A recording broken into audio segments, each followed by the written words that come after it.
Bonjour à tous, bienvenue dans Ça déraille, le podcast sur un sport qui va bientôt changer de champion du monde. Vous avez compris, épisode avant les mondiaux de Zurich qui débutent ce week-end avec le chrono, puis la course en ligne le week-end prochain, qui va succéder à Mathieu Van Der Poel et à Lotte Kopecky. On va essayer d'y répondre dans quelques minutes avec mes deux chroniqueurs du jour, avec Théo qu'on entend cette fois-ci. Bonjour Théo. Oui, fort et clair, j'espère. Ouais, super, on t'entend bien. Et donc Thibaut qui est avec nous aujourd'hui. Bonjour Thibaut. Bonjour Johan et bonjour Théo, que je suis fier d'entendre cette fois-ci. Ah, c'est Bonjour, super. Et j'ai cru qu'il y a eu un petit moment, une seconde de délai. Je me suis dit, on a perdu Thibaut derrière. Je me dis, cette émission ne commencera jamais. C'était mieux la première fois, dit je suis sur le net. Écoute, on fait ce qu'on peut. Hein. On essaie d'être les meilleurs acteurs possibles. Pas de transition, on y va direct. C'est parti pour assurer le tempo. T'as fait une bonne sortie aujourd'hui. Hein. Papa va rentrer puis il va aller faire du tempo maintenant. Hein.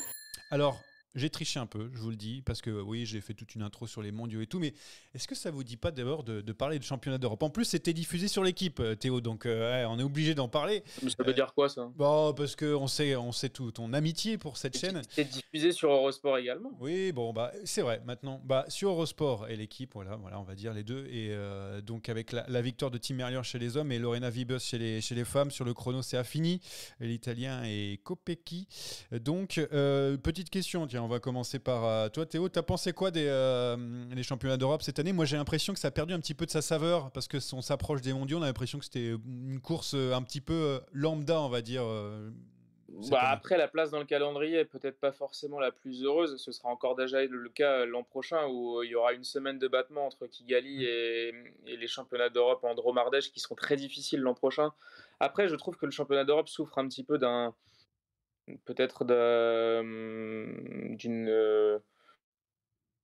manque un peu de diversité dans ses parcours, parce que pour l'instant on n'a pas eu des championnats d'Europe très très échevelés au niveau du parcours. Alors c'était pas pour moi un championnat d'Europe au rabais, hein, parce que quand on voit ce qu'il y avait au départ, Ouais. Merlier, Philipsen, Milan, etc., c'était un championnat d'Europe pour sprinter, on le savait. Mathieu Van Der Poel était au départ également, donc je suis pas sûr que ça ait sportivement moins de valeur. En revanche, c'est vrai que c'est un championnat qui s'installe peu à peu, qui est très, très jeune, il faut le rappeler. Donc c'est pas pour l'instant quelque chose qui est rentré vraiment dans les habitudes des gens, mais c'était quand même une belle course. On a essayé, nous Français, Van Der Poel également s'est testé sur ce qui était un tout petit peu plus difficile dans le parcours. Je vois pas ce qu'on aurait pu faire de plus sur ces championnats d'Europe. Bon, je suis sur le net qui dit chiant. En résumé, Thib, Chiant parce que comme l'an dernier, c'était pas un parcours qui était, pardon de l'expression, mais très bandant, quoi. Donc c'est plutôt logique. Thib, tu as trouvé ça comment ces championnats d'Europe et notamment cette dernière ligne droite avec la victoire de Merlier tu as apprécié, c'était ton suspense à toi de ce week-end ? En vrai, au niveau du scénario de course, on a été servi puisqu'on a eu des attaques dans ce circuit un peu plus flandrien, mais on savait à peu près la finalité de ce championnat d'Europe, c'est que ça se finirait au sprint. On a un problème, oui, de place dans le calendrier et puis surtout d'un championnat d'Europe qui n'a pas forcément aussi intéressé certaines nations. T'as par exemple la Grande-Bretagne qui a totalement fait l'impasse du côté des meilleurs rouleurs. Pas Cavendish sur le contre-la-montre. Ouais.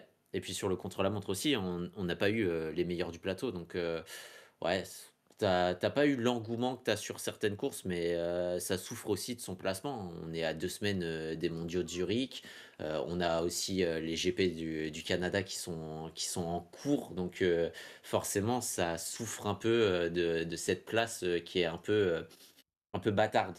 Oui, avec en plus, avec le profil, le parcours des mondiaux, on va y aller directement sur les mondiaux qui ressemblent un peu plus à un Grand Prix de Montréal ou de Québec que bien sûr ce qui s'est passé au championnat d'Europe en Belgique. Monsieur Parcours, déjà on va commencer, Thib. Alors, comment tu décrirais ce parcours ? Est-ce que c'est plus Liège-Bastogne-Liège ? Est-ce que c'est plus Lombardie ou est-ce que c'est plus un petit peu ce qui s'est passé l'an dernier en termes de parcours avec 270 bornes quand même pour les mecs. Voilà. Explique-nous un petit peu ce qu'on peut retrouver sur ce parcours. Ah, c'est différent. Le Lombardie, c'est plus dur. Honnêtement, les montées sont plus longues. Si tu dois le rapprocher d'une classique, ce serait plus Liège-Bastogne-Liège. On est quoi? En plus, à allez, 300 mètres de dénivelé positif de différence. Donc, il y a quasiment rien. C'est un parcours pour grimpeurs punchers, un peu comme Liège-Bastogne-Liège. Un parcours intéressant. Parce qu'on a une difficulté principale qui est située dans son dernier tour à 24,3 kilomètres dans ses plus gros pourcentages, le Zurich-Bergstrasse. Ouais, Et C'est ouais. la difficulté. Ouais, c'est la difficulté vraiment principale parce qu'elle est suivie d'un très long faux plat juste après, avec quand même des pourcentages qui sont intéressants, entre 8 et 9%. Mais Wikington, pour moi, ce sera peut-être cette difficulté qui va potentiellement euh, cristalliser un peu le scénario de course parce que oui, on a les plus gros pourcentages juste avant, mais après, le grand et long faux plat peut faire beaucoup plus de différence et peut aussi un peu t'annihiler la course parce que c'est extrêmement droit et si c'est exposé au vent et que le vent est fort à ce moment-là et surtout qu'il est de face, bah, ça peut favoriser plus le dessin des sprinters punchers qui passent bien les bosses. D'ailleurs, il y en a quelques-uns, hein. J'ai vu quelques coureurs encore, notamment Pedersen, hein, qui est aligné sur la course, donc ça peut profiter à tout le monde. En fait, pour ceux qui n'ont pas le parcours sous les yeux, c'est un peu les montagnes russes. Voilà, c'est qu'on redescend, on remonte, on descend, on remonte tout le temps, mais c'est un petit peu ce qui fait le charme des mondiaux. C'est comme ça chaque année. Théo, alors toi, qu'est-ce que tu crois en quoi? Tu crois plutôt en un profil un Moi, peu j'ai plus du mal grimpeur? à voir un sprinter Ouais. passer après 270 bornes et après plus de 4000 mètres de dénivelé positif, très honnêtement. Ou alors, je serais très surpris. On a vu un match Van Der Poel s'essayer à Liège cette année. Là, il l'aborde avec une prépa vraiment axée là-dessus. Et pour moi, cette course-là, c'est pour sauver sa deuxième partie de saison parce que jusqu'ici, certes, il était flamboyant sur les classiques flandriennes, mais depuis, quand même, je rappelle qu'il est quand même passé au travers d'un Tour de France, pas au travers, mais disons qu'il avait utilisé le Tour de France pour les Jeux. Les Jeux, ça l'a pas fait. Et là, c'est un peu la dernière chance pour cette dernière partie de saison. Donc, moi, un Pedersen, un Girmay, je sais pas, ce genre de profil de sprinter qui passe bien les bosses, j'ai du mal à y croire sur la répétition des efforts, hein. C'est quand même très long. On va le faire quasiment une petite dizaine de fois, cette difficulté-là. Donc, non, moi, je vois une course d'usure entre grimpeurs, punchers. Et pour moi, il y a un immense favori qui se dégage de tout ça. Oui, bah, comme qui se dégage de toutes les courses à chaque fois Oui, qu'il est là. oui, Ouais. oui. On parlera juste de Tadej Pogacar un tout petit peu après, puisque sans surprise, c'est lui dont on parlait. Juste pour Van Der Poel, parce que Thib, il a fait des efforts cette année. Enfin, je veux dire, il a séché, il a perdu de nombreux kilos pour justement ces mondiaux, pour essayer de passer donc cette bosse qui est quand même assez difficile. Il a axé du coup sa préparation autour de ça. Donc Thibaut disait plutôt grimpeur puncher. Est-ce que tu crois en un Mathieu Van Der Poel qui est quand même champion du monde en titre et qui est l'un des favoris à cette course? Ça dépend comment ça se court et en fait, la question principale, ça va être, de savoir comment les Slovènes vont réussir à verrouiller la course pour Tadej Pogacar. Mais, si la course est constamment usante, honnêtement, j'ai du mal à voir, Mathieu Van Der Poel passer et les sprinters. Mais je les écarte pas. Je les écarte pas parce qu'il y aura ce phénomène, météorologique qui sera important et le circuit se rapproche un peu, je trouve, des mondiaux de Ponferrada où justement Kwiatkowski s'était imposé, mais le peloton derrière avec Alexander Kristoff, ils finissent à 7 secondes. Hmm. Donc ça reste ouvert. Pour moi, si on va par exemple sur la composition de l'équipe de France, évidemment, le gros favori dans notre cas, ce sera Alaphilippe, mais j'écarte absolument pas un Christophe Laporte qui peut avoir son mot à jouer, mais va vraiment falloir que la course se goupille bien en faveur des sprinters, quoi. On parlera des Français un petit peu plus tard. On va basculer sur Tadej Pogacar parce que voilà, il y a Mathieu Van Der Poel et cette interrogation de savoir s'il va pouvoir passer ses bosses, mais c'est surtout la Slovénie qui a besoin de durcir cette course. On va donner un petit peu la composition de la Slovénie avec Govekar, Mohoric, Tratnik, Mezgec, Novak et pour terminer, j'ai gardé le meilleur pour la fin, Primoz Roglic qui va avoir un rôle. Alors, encore une fois, on ne sait pas comment ils s'entendent exactement en Slovénie. Est-ce qu'il va se mettre en tant qu'équipier de Pogacar? Ça, c'est différent. Mais sur le papier, Théo, on a quand même une équipe qui est capable de tenir ce genre de course. Bah, de tenir en tout cas la première partie de course. De Ouais. toute façon, je pense que l'objectif de Tadej Pogacar, ça va être de s'isoler quand même de manière Evenepoelesque presque. Ouais. On a vu ce qu'il a fait au Canada ce week-end. Je pense que c'était un test grandeur nature, cette attaque à 25 bornes de l'arrivée. Il n'a pas le collectif le mieux armé, mais Novak et Roglic, je pense que ça suffit déjà, rien que ça. Donc, je pense il est à un niveau, à une motivation où, dans son intérêt, je pense, pour justement museler les autres stratégies d'autres pays, je pense qu'il a tout intérêt à plier la course le plus rapidement possible, quoi. Il y a dans le De, chat. de manière réaliste, mais pour moi, je pense qu'il a tout intérêt à régler tout ça un peu plus loin. Dans le chat, on dit la chance de battre Poggi, c'est de partir de très loin. Est-ce que ça fait partie Bah, le problème, c'est que dans cette filière-là, il y a que Remco, je pense, qui peut matcher sur cette filière-là. Donc, ouais, à voir. Tim, pour toi, Pogacar, imbattable sur ce genre de parcours. Donc, tu parlais que c'était un petit peu entre deux, mais si jamais il a envie, s'il est dans un grand jour, on l'a vu, je sais pas, pour un parcours assez similaire, peut-être les Strade Bianche, les chemins blancs moins, mais il est capable de faire, de partir de très loin, d'attendre le dernier moment avec le punch. Pogacar, c'est l'ultra favori sur le papier. C'est le numéro 1 avant même Van Der Poel et Evenepoel qu'on a cité.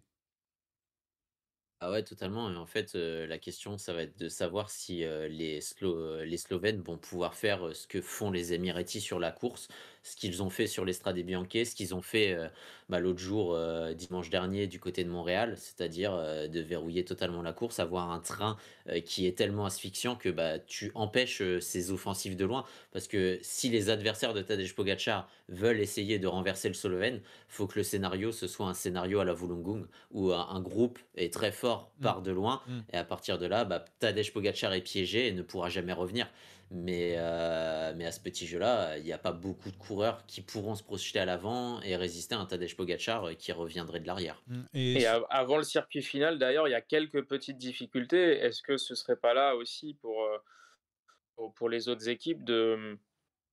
Bon, il n'y a peut-être pas non plus matière beaucoup à le faire, mais en tout cas, en éliminer peut-être un ou deux. Un Govekar qui est un sprinter, un lanceur, est-ce qu'il peut résister à des premiers tours de circuit pour isoler au maximum Pogacar et justement permettre le développement de ces gros groupes et en fait le mettre en position beaucoup plus défensive. Mais bon, j'avoue que je vois pas trop d'échappatoire quand même à une démonstration de Pogacar. J'espère me tromper, mais je pense que cette année, ça peut être la bonne quand même. Cette partie en ligne, en plus, avant le circuit, elle intervient tôt. S'il y a quoi? Il y a 45 km, tu rentres sur le circuit et tu passes une première fois sur la ligne d'arrivée à 89 km de l'arrivée. Donc ça fait après 7 tours à faire, ça va jouer sur le circuit. Maintenant, va falloir vraiment pouvoir faire dérailler le train slovène, quoi. L'adversaire numéro 1 sur le papier, par rapport aux qualités de chacun, c'est Remco Evenepoel, en vrai, avec la Belgique, qui aura effectué le chrono juste avant, qu'il va écraser, on va pas se mentir, vu la concurrence cette année. Avec lui, il y a Victor Kampenaerts, il y a Tim Wellens, Jasper Stuyven, Tej Benoot, Maxime Van Gils, Quinten Hermans et Lorenz de plus. Donc il y a des mecs qui profil un peu grimpeur, des mecs un petit peu puncher, des mecs aussi profil flandrien. Qui pour toi, Evenepoel, c'est l'adversaire numéro 1 sur le papier, le Belge? Et l'adversaire numéro 1, mais j'ai tendance à penser que la Belgique aurait tous les torts du monde à faire un all-in du côté de Remco Evenepoel. Pour moi, ils ont les forces pour miser sur le surnombre et essayer de piéger Tadej Pogacar et justement de garder un peu plus Remco Evenepoel en retrait dans un souci un peu tactique et justement au marquage de Tadej Pogacar. Donc que ce soit Maxime Van Gils et surtout Maxime Van Gils, je trouve, Tige Benoot et Tim Wellens, faut quand même tenter des choses et justement dans ces mouvements d'anticipation que la Belgique soit un peu à l'initiative. Ouais, et puis on a vu ce qu'ils étaient capables de faire, le collectif de la Belgique sur les Jeux Olympiques, même si c'est un petit peu différent par rapport au nombre de coureurs. Mais Théo, c'est vrai que c'est l'équipe sur le papier qui peut embêter le plus Pogacar, parce que je compte comme une équipe Pogacar. Ouais, si tu parles de densité également, je citerai le Danemark quand même. Ouais, avec Skelmose et toute sa Avec clique. Skelmose, avec Pedersen, avec Même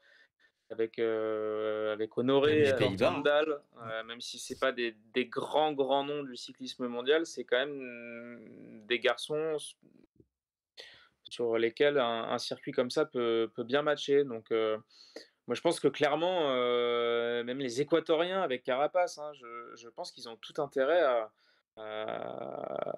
justement à pas que Pogacar et la Slovénie déroulent leur scénario rêvé. Donc, moi, je crois vraiment à des gros noms, à des gros outsiders qui vont vouloir se découvrir d'un peu plus loin. Parfait, la transition est parfaite puisque j'allais vous demander quels sont les outsiders pour vous sur ces mondiaux. Moi j'en ai un en tête, mais allez-y Tim, on va commencer par toi pour te redonner la parole. C'est quoi tes outsiders? Moi j'en ai un gros, j'en vois un gros comme une maison. Toi, tu vois Marc Hirschi, Eh gros ben comme une maison. voilà, bien sûr, tu me connais. Évidemment, Marc Hirschi qui gagne tout en ce moment. Mais c'est bon, après c'est des coursettes comme on dit, même si c'est de très belles courses, mais c'est pas non plus du World Tour. Mais Marc Hirschi, en ce moment, vu sa forme, pour moi c'est vraiment l'inconnu, parce que déjà, est-ce qu'il va jouer à 100% sa carte? Parce qu'imagine, il se retrouve avec Pogacar, ils peuvent s'entendre, même s'il change d'équipe l'année prochaine. Mais bon, voilà. Mais voilà, pour moi, il est capable Non, sur un moi, grand jour de tenir. il y a d'autres noms qui sont intéressants parce que c'est un circuit qui va aussi rajouter énormément de nervosité. J'ai publié l'article sur Vélo Futé, tu peux aller Allez, de la voir. pub On a encore. énormément de passages en descente Placement de ou en montée produits.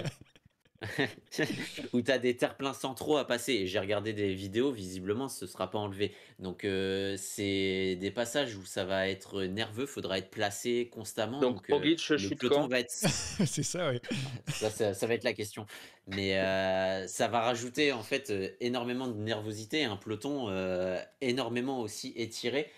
Et à ce petit jeu-là, c'est des hommes malins qui peuvent en sortir grandis.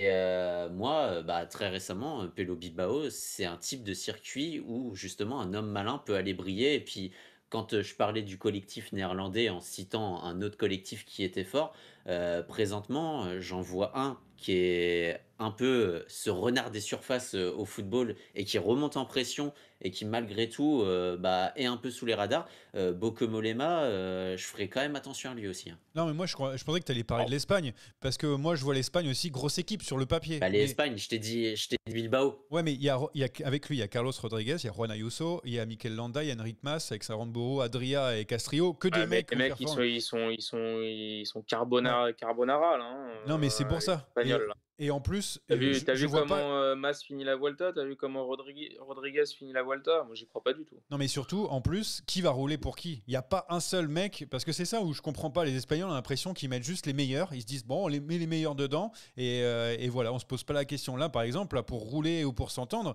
je sais pas, je vois pas un Mas se mis en équipier. Ayuso, bon, il y a des petites blagues Tu vois, par rapport à moi, ça, je mais crois bon. que, à part, excepté Bilbao, qu'on peut mettre en outsider, pour moi, ça va être Adria qui sera le mieux classé de cette équipe-là. Ah, Tu vois. pourquoi pas? Ou Castrillo Voilà. qui surfe sur la Ma Volta. hot take. Après, quand tu parles des Espagnols et que tu parles plus d'une addition d'individualité que d'un collectif Ah, bah ça, c'est homogène clair. autour d'un individu, c'est pas forcément dérangeant. C'est pas forcément dérangeant en sachant que la majorité des nations vont vouloir être des nations dynamitrices plus que des nations qui vont contrôler. Les équipes qui doivent contrôler, c'est un peu peut-être les Pays-Bas si jamais Mathieu Van Der Poel se sent bien, les Belges pour Remco Evenepoel si vraiment ils font bloc derrière Remco Evenepoel, mais la nation qui va être au centre des attentions, ça va être évidemment les Slovènes.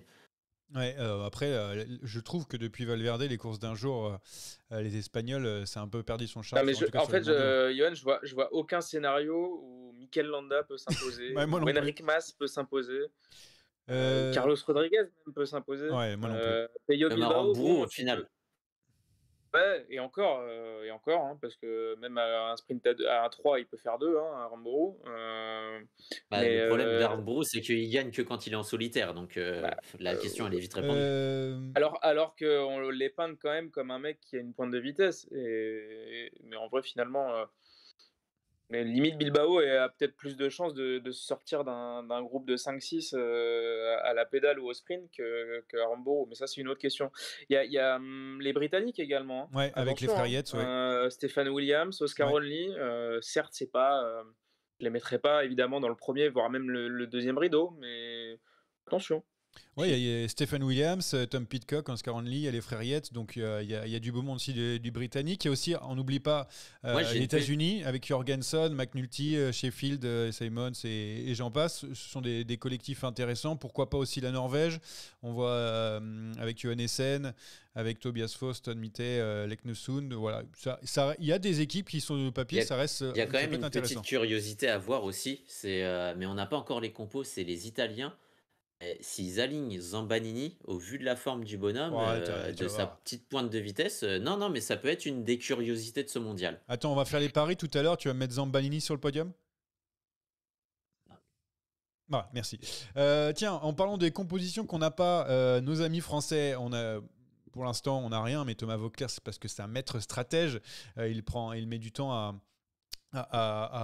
du coup, à donner sa composition, mais ce qu'on sait, et quasiment pour sûr, c'est que Julien Philippe sera la tête de file de l'équipe de France. D'ailleurs, petite question, Théo, est-ce que ça doit être la tête de file de l'équipe de France? Bah, ça doit être le fil rouge. Après, on a bien compris que dans les stratégies de Thomas Voeckler, on n'a pas un leader unique. On a un coureur protégé qui a souvent été Julien Alaphilippe. Il lui a souvent rendu au centuple. Mais pour moi, on ne sera pas figé. Je pense que justement, on sera de ces équipes-là qui voudront à tout prix une course de mouvement. Et Julien sera dedans. Je pense qu'un Christophe Laporte, comme Thibault l'a dit, sera plus lui en protection, comme il l'a toujours un peu été d'ailleurs au niveau de l'équipe de France. D'ailleurs, en Australie, c'était un peu le deuxième rideau aussi. À Louvain, c'était le deuxième rideau aussi. Madouas aussi, avec Aux, ce qu'il a fait au JO. aux Europes, voilà, c'était le tenant du titre. Donc, il savait très bien que sur un sprint massif pur, ça allait être difficile de conserver ce titre-là. Donc, pour moi, il y aura deux, trois individualités qu'on va protéger. C'est ça, Thib, en fait, pour la France, et comme c'est le cas depuis plusieurs années, Thomas Voeckler aime être dans les coups, d'avoir toujours un coup d'avance. On l'a vu là sur les championnats d'Europe, on l'a vu aux Jeux Olympiques et sur les mondiaux précédemment. Il va prendre. Je parle par exemple d'un Madouas qui s'est retrouvé devant et qui a été chercher une belle médaille sur les JO. Et David Godu, l'oublions pas, hein. Et David Godu qui revient bien et qui était de Je mieux sais en pas, mieux. je suis pas dans le secret des alcôves, hein, mais pour un mondial, c'est pas un parcours qui le rebuterait, je trouve, hein. Vu la forme dans laquelle il a terminé la Vuelta, il sera au Luxembourg également, donc ce qui Mm. m'indiquerait quand même que il est quand même en prépa de fin de saison. Donc moi, je serais bien curieux d'avoir un David Godu qui peut avoir une pointe de vitesse sur une course usante. C'est pas un parcours, en tout cas, qui l'exclurait de la discussion. Thib, pour la stratégie de l'équipe de France. Euh, je pense que la stratégie, elle est presque téléphonée du côté de Thomas Voeckler, mais ça va être aussi l'une des équipes, comme Théo l'a dit, animatrice. Et bah, la stratégie de ce côté-là, quand tu regardes la compo, elle est toute vue. C'est des Madouas, peut-être des Godus qui anticipent de loin, à une centaine, à 80 km de l'arrivée. À la Philippe qui est plus en rideau pour une offensive à une quarantaine de kilomètres de l'arrivée, une vingtaine dans le dernier tour. Et Christophe Laporte qui reste plus en second rideau pour un sprint. Ouais, c'est un petit peu ça. De toute façon, on connaît la tactique Vauclair, même si des fois, il peut nous surprendre, mais il sait mettre en valeur ses hommes à chaque fois. Tiens, transition. Bah, ça m'étonnerait pas de le voir prendre l'initiative et de faire rouler la France pour une offensive dès les premiers tours de circuit, hein. Si on voit la France aider les Slovènes, honnêtement, je serais pas choqué. Transition toute faite pour aller direction les filles, parce qu'il y a donc une surprise dans la composition de l'équipe de France avec la présence de Pauline Ferrand-Prévot. Est-ce qu'on comprend, mon cher Théo, la présence de la Française qui n'a pas fait une course de route de l'année? Joker. Ok, très bien. Tib, t'en penses quoi? Elle a pas de fait de course de l'année. Après, on connaît son potentiel, mais j'ai des doutes. J'ai des doutes. Pour moi, ça doit pêcher à un moment. Donc, je suis moyennement fanat, mais j'espère être agréablement surpris. Mais j'y crois peu. Donc, on a pour la composition de l'équipe de France féminine Jade Viel, donc Evita Music, Juliette Labousse, Cédrine Kerbaol, Léa Curigny et Marion Bunel qui ont été les Françaises les plus en vue. Voilà, donc avec, on va dire, l'espoir d'aller accrocher un podium parce qu'on a, comme d'habitude, en face les Néerlandaises qui vont vouloir tout rafler. Face, pour moi, Lotte Kopecky, ça va être en fait les Pays-Bas face à la Belgique, comme souvent. Tib, et je pense qu'on va se retrouver avec un duel comme dernièrement c'était sur le Tour de Romandie. Je me vois bien en revoir un duel Kopecky-Vollering où ils se tuent entre elles en sprint, alors qu'elles étaient coéquipières. Ah, je sais pas. Au vu du parcours, Ah, je trouve tu ça vois. quand même assez ouvert. Ok. Ouais. J'enlèverai pas de l'équation les Italiennes quand même également. Ouais, Mm. qui arrivent souvent à Franchement, performer. Notamment Longo Borghini, voilà, qui est toujours bien placé. On va pas partir des heures non plus. Je voulais faire un peu les chronos, mais bon, au niveau des chronos chez les hommes, à part Remco, je sais pas si vous avez quelque chose à me donner, mais Remco a l'air quand même assez favori, largement devant. Malheureusement, parce qu'il y a eu quand même pas Après, mal de blessés. on Ouais. aurait pu digresser des heures, hein, mais sur Filippo Ganna, qui va quand même être aligné, mais j'ai du mal à y croire. J'ai l'impression qu'il a lâché totalement mentalement depuis ses échecs aux JO, qui a été ses gros Ouais, c'est ça objectifs en de fait. la saison avec le Giro d'Italia. Et puis, on connaît toutes les problématiques internes du côté des Grenadiers. On voit, hein, ça fuit un peu le navire de partout. Je sais pas, je suis moyennement fanat et honnêtement, ça m'étonnerait même pas de voir Ghana hors du podium, hein. D'ailleurs, en parlant du parcours, parce qu'il y a quand même une petite bosse dedans, c'est pour ça que je mets Remco largement favori, parce que un profil comme Tarling avec une côte au milieu, c'est un peu compliqué. On a Brandon McNulty, mais Stéphane Kung, c'est pareil, Oh Bissegger, c'est non, pareil. non En mais fait, je la vois cote, pas elle est anecdotique, hein. mais je vois pas comment Remco peut être battu, sauf s'il est dans un mauvais jour, mais il s'est préparé pour ça. Donc voilà pour le chrono. Tiens, t'as pas Mais c'est répondu. un chrono de pur rouleur, hein. Ouais, avec une petite bosse au milieu quand même. Ouais, mais elle est petite. ouais, Honnêtement, mais le bon, profil, non, non, non. Le profil, quand tu regardes le profil de l'organisateur ou qui Pour est moi, c'est le Mont sorti, par Ventoux. exemple, sur Pro Cycling Stats, ça écrase, enfin, le profil écrase plus quand tu le mets sur Velo Viewer. Honnêtement, c'est une petite bosse de rien du tout, ça se bouffe. Bon, alors, Interling, c'est pas difficile pour lui, hein. ok, très Il bien. nous Bah, a montré en plus qu'il grimpait bien. on remet Tarling dans l'équation, il grimpe pas si mal. Tiens, t'as pas répondu à la question pour Pauline Ferrand-Prévot tout à l'heure, Théo. Est-ce que tu peux répondre à la question de ce débat, en tout cas sur les réseaux sociaux, de la présence de Isaac Del Toro chez les Espoirs? Est-ce que t'es pour, est-ce que t'es bon. contre? Voilà. Ah bah oui, mais bon, faut parler de tout hein, pour. Bah, ça s'insère dans une actualité où justement à l'avenir, des garçons qui sont enfin qui sont alignables en espoir, si vous n'avez pas vu l'info, a priori, on se dirigerait vers une interdiction de s'aligner justement sur ces Ouais. catégories-là une fois qu'on est dans le World Tour ou dans des continentales. Euh, Ouais, c'est quand même à double tranchant parce que si tu exclus les garçons de cet âge-là qui sont les meilleurs, eh ben, tu te prives peut-être aussi d'une explication avec les meilleurs de cette catégorie d'âge-là. Donc sa présence, non, me choque pas plus que ça en fait. Nous, ça nous arrange bien les Français, hein, puisque on a vu une victoire d'Axel Laurence il n'y a pas si longtemps que ça quand même. Tib, pour ou contre?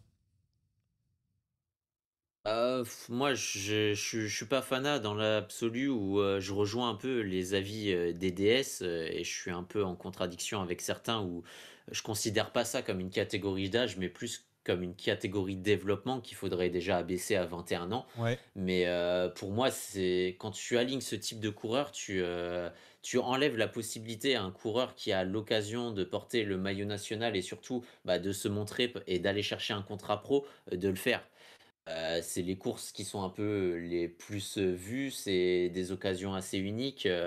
Et Ouais, enfin, t'attends pas ces catégories d'âge-là, Thibaut, pour aller chercher un contrat, hein. C'est plus maintenant. ouais, t'attends pas, mais le problème, c'est que tu piques, surtout sur les sélections, par exemple, où il y a 4 5 personnes, tu piques potentiellement la place d'un mec qui aurait pu aussi essayer d'aller se montrer.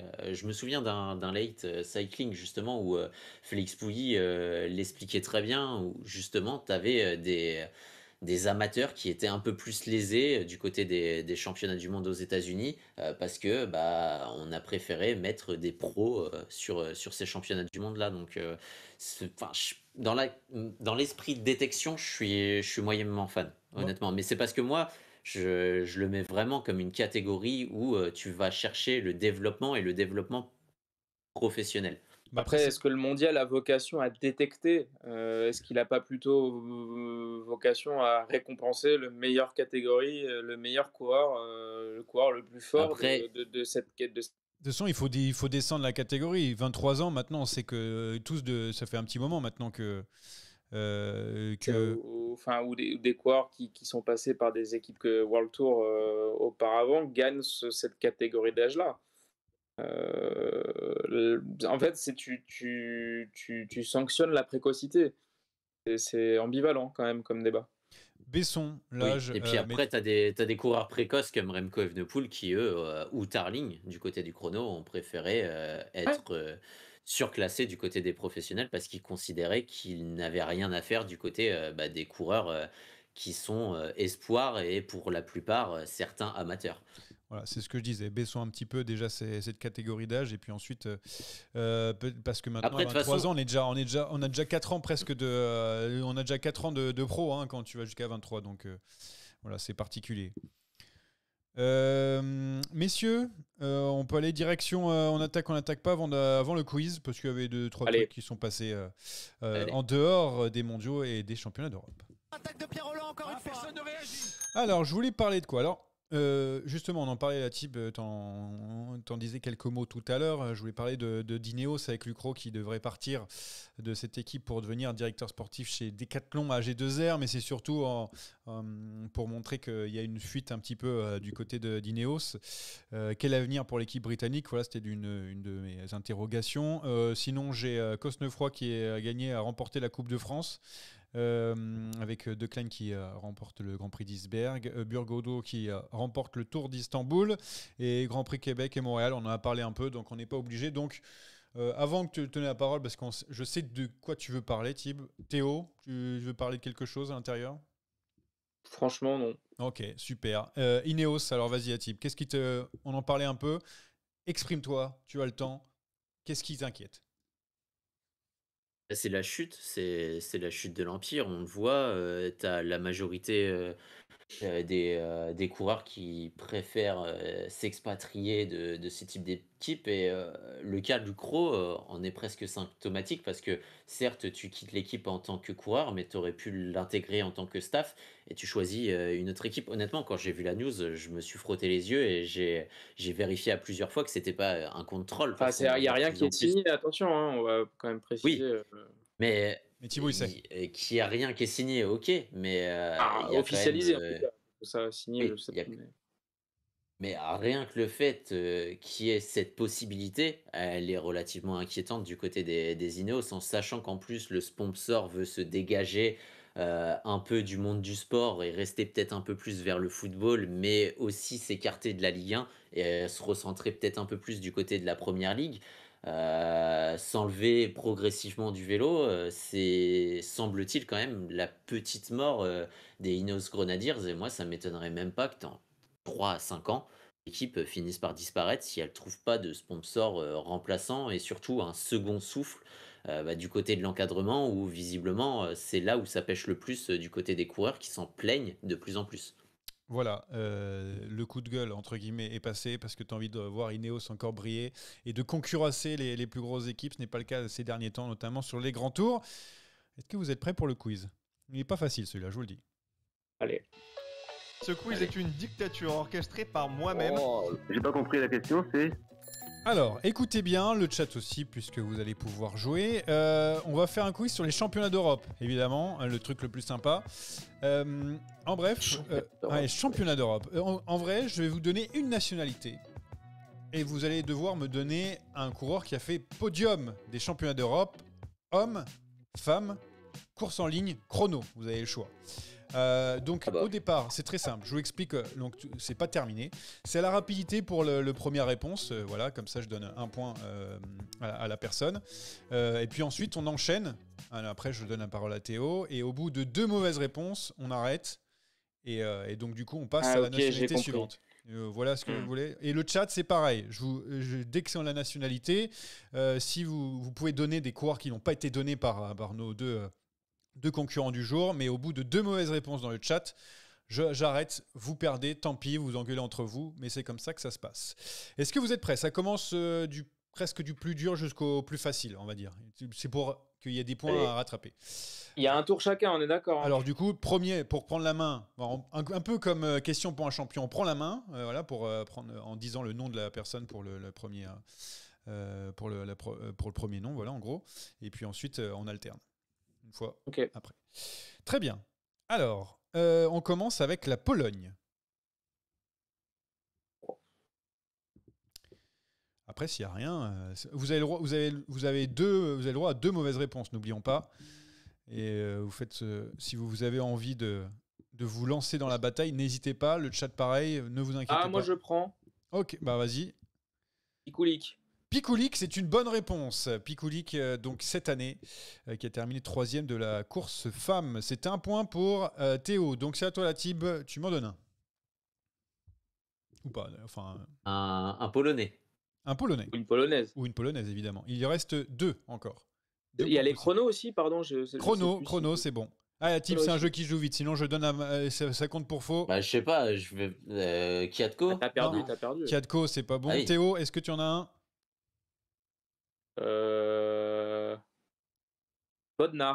Bodnar, c'est une bonne réponse, puisqu'il a été sur le podium du chrono. Atip, tu as encore une chance de pouvoir marquer un point. Non, mais c'est celui que j'allais donner en plus. Juste après, donc... Non, je laisse. Alors, ça ira plus vite. Théo, tu peux marquer le 3e point. Le chat n'a rien donné sur la Pologne. Moi, j'avoue que là, je vais me calmer. Ok, très bien. Il y avait encore Kasia Niewedoma, du coup, qui a fait podium sur les championnats d'Europe. Pour le Danemark, il n'y a qu'une seule personne, si jamais vous trouvez. Pedersen. Pedersen, c'est pas bon. Théo, à ton tour.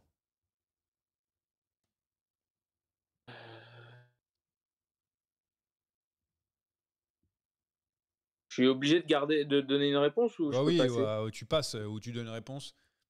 Ou Trup Ludwig ? Non, ce n'est pas Trup Ludwig. Tib ?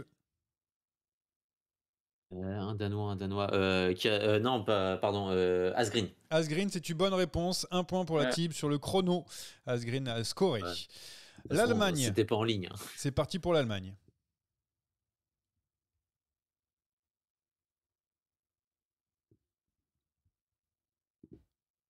Vous avez entendu ?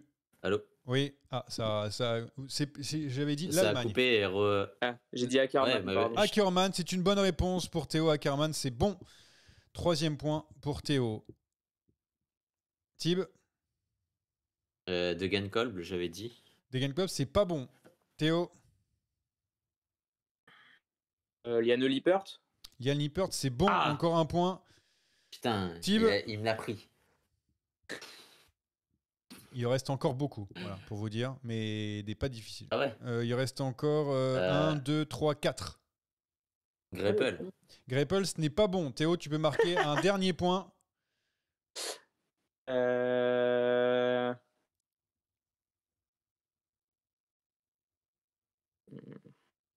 chrono. Alscheid ? Non. Il y avait donc Maximilian Schachmann sur un chrono, justement, Brennauer pour les filles, Klein et Vorak. Alors, c'était pas facile. C'est parti pour l'Espagne. Jamais aller vers les femmes. L'Espagne. Il y a 2 noms.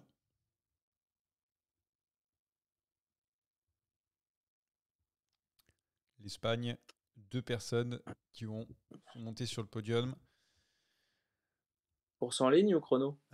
Non, je donne pas d'indice. C'est comme ça. Non, il n'y aura pas d'indice. Donnez-nous un nom. Il faut commencer.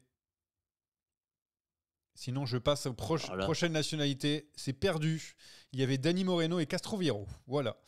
Dani Moreno sur la première édition de course en ligne. Il termine 3e. La Suisse. Reusser. Alors, vous avez parlé en même temps. Je vais donner le point pour Reusser, pour Théo et Thibaut, tu as dit Kung en même temps, c'est bon. Il y en a un dernier. C'est la rapidité, si jamais vous en trouvez un. Sinon, je passe au prochain. Bisseger. Bisseger. Bisseger, c'est une bonne réponse juste avant Atib. C'est Bisseger.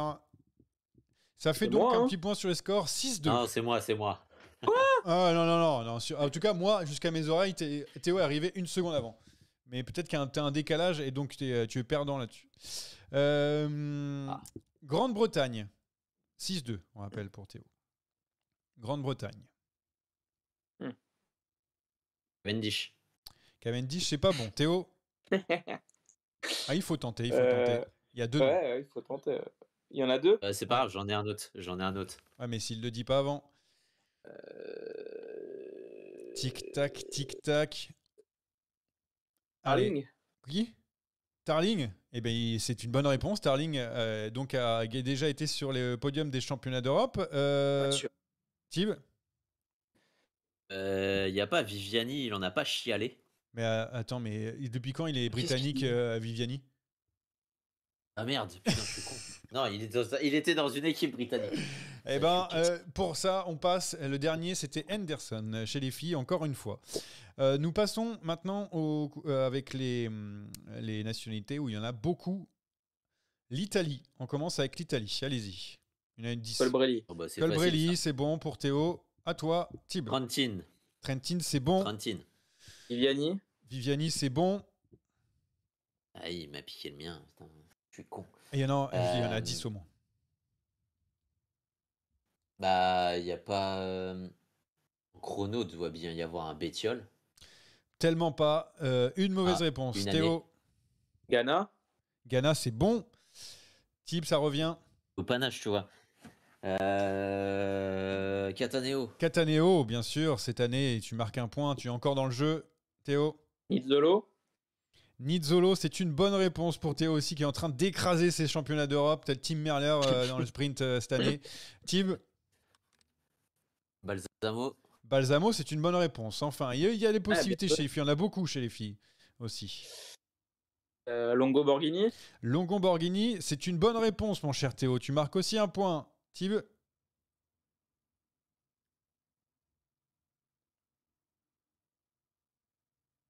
Ah, c'est plus dur.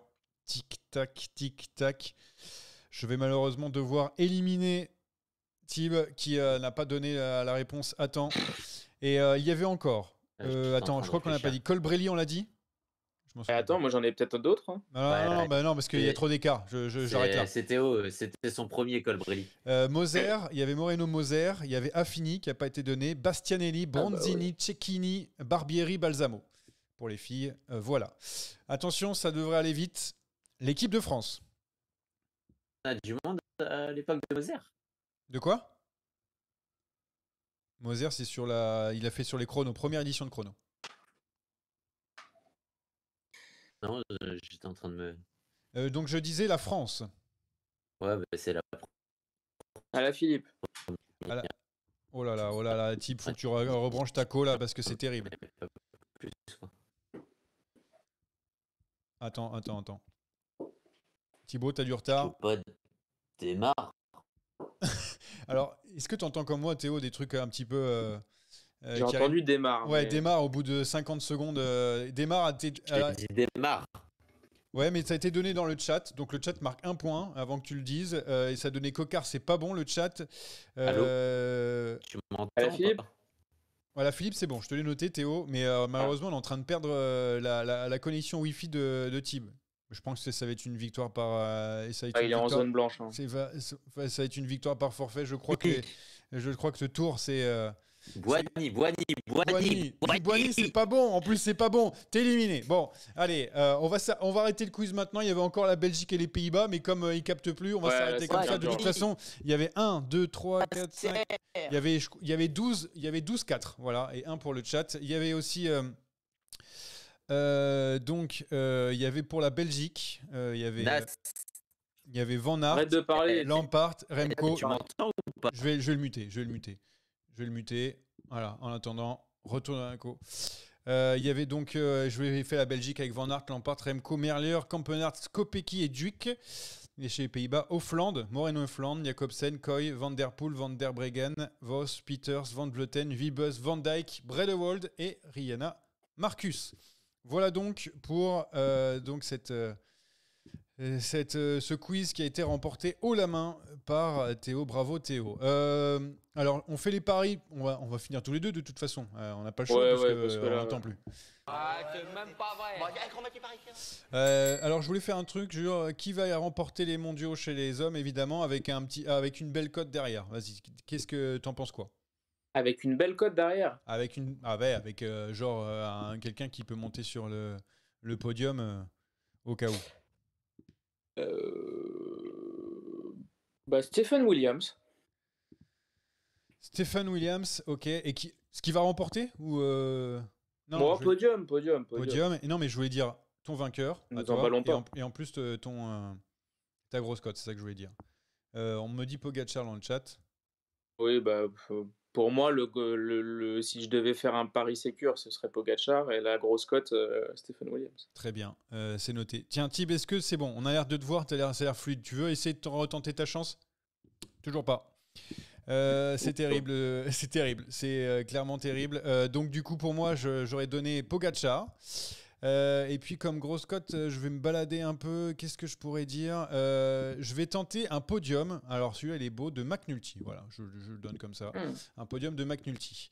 Dans le chat, on me donne... Alors, un type peut donner dans le chat, il donne Pogacar et Mollema. Alors là, franchement, si Mollema est sur le podium des championnats du monde, je t'achète un modem pour que tu puisses avoir une connexion chez toi, mon cher Thibaut. Et je suis sur le net, dit Poco Mollema, donc tout le monde suit Mollema. Très bien, on va finir l'émission comme ça. Merci Théo, merci à Thib qui est silencieux d'avoir été avec nous. Merci à la DSL. Ouais, merci à la DSL. N'hésitez pas à donner un petit peu d'argent à Thib pour qu'il s'achète un petit abonnement à Internet. Voilà. Et puis on se retrouve pas la semaine prochaine puisque ce sont les mondiaux, mais après les mondiaux. Donc du coup, bonne soirée tout le monde. Salut.